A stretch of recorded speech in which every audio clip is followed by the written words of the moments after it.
Imagine a country that is remote and far from the centre of global trade, and one that relies heavily on agriculture. This is New Zealand, a country that should be poor according to many, but proves otherwise.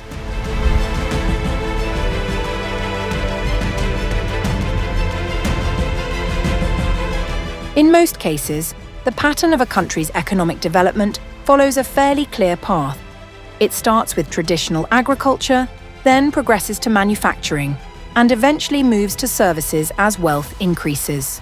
This is the pattern we see in many developed countries in North America, Europe, and East Asia, where the majority of the population now work in non-agricultural sectors, such as in offices and large corporations.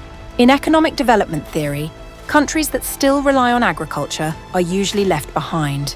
The world's poorest countries, such as Chad, Malawi, and Ethiopia, still struggle with subsistence or traditional agriculture, while developed countries have moved into manufacturing and services.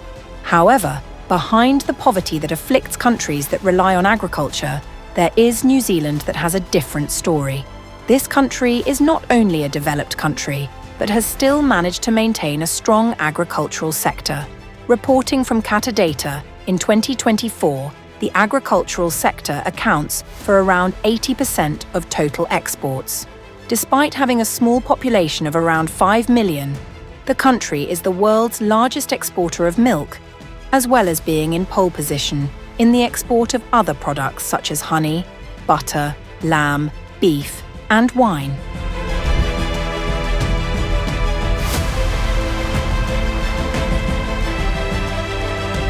Before European settlement developed in 1840, New Zealand's economy was dominated by whaling, fishing, and timber exploitation. On the South Island, whalers began to turn to farming and ranching on land they leased or bought from the Maori. In the North Island, the Maori began to learn agricultural techniques from European missionaries. They even grew European crops such as potatoes and grains, which were later exported to Australia during the gold rush of the 1850s and 1860s. However, the early European settlers faced difficulties as much of the fertile land was still controlled by the Maori, and some of the areas they occupied had less fertile soil. Meanwhile, on the South Island, in the mid-1840s, sheep farming began to flourish and transform New Zealand's economy. The South Island, with its open grasslands, was perfect for raising woolly sheep. By the 1860s, it was booming, especially in the Canterbury, Otago, and Southland regions. Wool became a major export due to its high demand in the British, European, and North American textile industries. However, the North Island lags behind in economic development because the land is still controlled by the Maori and the cost of clearing forests is very high. The more humid climate is also less suitable for woolly sheep, so food farming is favoured there. However, two regions in the North Island, Hawke's Bay and Wairarapa, are exceptions due to their drier climate and open grasslands. Sheep farming began to develop in Wairarapa in 1843 and spread to Hawke's Bay in the 1850s. The government purchased much of the land in the region from the Maori, allowing for the expansion of ranching. By 1882, the region had millions of sheep, competing with Canterbury and Otago as New Zealand's largest wool production centre. On the other hand, a successful shipment of wheat and flour from South Canterbury to England in 1867 proved there was a market for the products. This encouraged wheat exports, which began to flourish after the railroad connected Canterbury to the port of Lyttelton. By the 1880s, wheat accounted for more than 20% of the country's export earnings. Despite its success with wheat and wool, New Zealand's success story didn't stop there. The first successful shipment of frozen meat from Port Chalmers to London in 1882 marked a turning point in New Zealand's economy. Not only was this a milestone in New Zealand's frozen meat industry, but it also established an economic model that continues to this day, relying on the export of high-quality livestock products to international markets. This shipment not only opened up new markets for New Zealand meat products, but also sparked a revolution in the way farm and ranch products are prepared and distributed. Previously, shipping fresh meat required time and more complicated processing.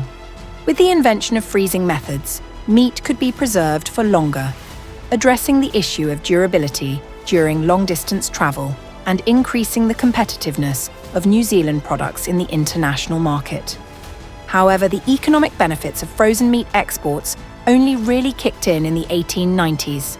This was due to several factors, including increased meat production and processing capacity, as well as a growing transportation infrastructure that supported the distribution of goods. In addition, during this period, the market for frozen meat began to develop rapidly, especially in the UK, which became a major consumer of New Zealand meat products.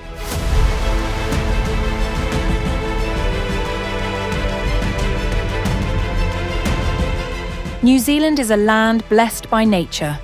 Its fertile soil is no accident, but the result of millions of years of volcanic activity. This mineral-rich subsoil provides the perfect foundation for the country's agriculture and livestock sector. However, instead of focusing on large-scale agriculture like many other countries, since the 1850s, New Zealand has favoured developing the livestock sector. The vast expanses of grasslands spread across the country allow for efficient livestock grazing systems, making New Zealand one of the world's major producers of high-quality meat and dairy products. New Zealand's unique geography not only affects the fertility of its soil, but also gives it a huge advantage in global trade. The country's seasons are opposite to most of the world, especially the Northern Hemisphere. This means that while countries in the north experience cold winters and their agricultural output declines, New Zealand is in harvest time. This allows the country to supply agricultural products to major markets when demand is high. The market potential available to New Zealand is vast. With 86% of the world's population and 68% of the landmass in the Northern Hemisphere, the country has access to a large number of consumers. One of their biggest export destinations is China, a country with a population of 1.4 billion and a growing need for food. New Zealand's top products such as dairy, meat and wine are in high demand there. Besides China, Indonesia is also an important market for New Zealand exports. With a population of more than 270 million, Indonesia has a large demand for agricultural and livestock products, especially beef, dairy products and wheat. The growing demand for food products in Indonesia makes New Zealand one of the main suppliers in this sector.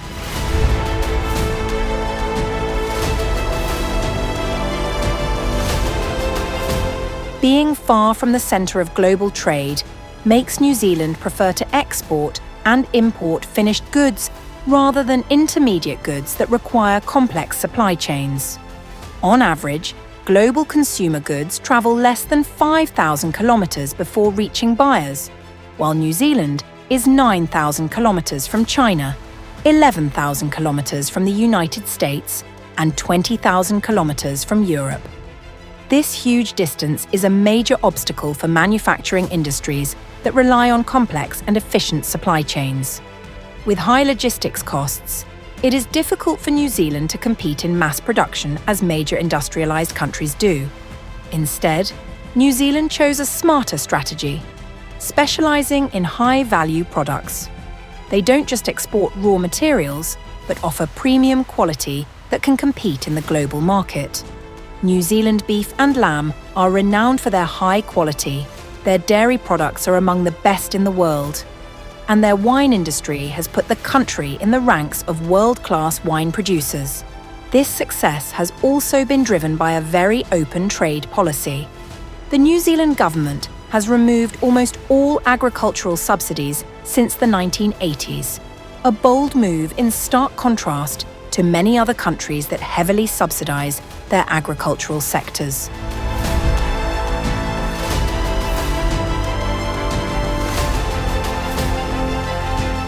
Survived previously in the mid-20th century, the New Zealand government began implementing a massive subsidy policy to support the agricultural sector. This measure aimed to stabilise farmers' incomes, increase production, and keep prices competitive in the global market. At its peak, Around 40% of farmers' income came from various forms of government assistance, including price subsidies, fertilizer assistance, and tariff protection. Initially, this policy seemed to work. Agricultural production increased rapidly, and agricultural exports became the backbone of the economy. However, excessive subsidies began to create dependency and inefficiency. Many farmers no longer tried to improve their competitiveness or seek new innovations because they felt secure with the guarantee of government assistance. As a result, when global agricultural product prices fell, or there was an economic crisis, New Zealand faced great pressure due to the higher subsidy burden. The government realised that it could no longer afford to maintain a very expensive farm subsidy system. Finally, in 1984, under the government of Prime Minister David Lang and Finance Minister Roger Douglas, the government removed almost all farm subsidies in a short period of time. This policy took many by surprise. Thousands of farmers who were used to government assistance suddenly had to fend for themselves amidst market uncertainty. At first, many farmers experienced difficulties, and some even had to abandon their farming businesses. However, this decision became a turning point for New Zealand's agricultural sector. After farm subsidies were removed, many New Zealand farmers started looking for new ways to increase their productivity. The results have been remarkable. In previous years, New Zealand's agricultural productivity growth was only about 1.8% per year. However, after the reform, productivity increased to 4% per year. The dairy cattle population, which was previously only 3 million, increased rapidly to 5 million. In addition, the grape growing sector also expanded rapidly, from 6,000 hectares to 35,000 hectares. New Zealand also continues to innovate and diversify its agricultural sector. The country is developing its horticulture sector with crops such as kiwi and grapes. This diversification reduces dependence on a single commodity, making their agricultural sector more resilient and better prepared for global risks. Although the agricultural sector is not the largest contributor to New Zealand's GDP, more than 65% of its land is used for farming and livestock enterprises, making it a food self-sufficient country. All of this proves that while many people see New Zealand as a country that should be in a poor position due to geographical challenges such as the size of farmland relative to population and dependence on raw commodity exports.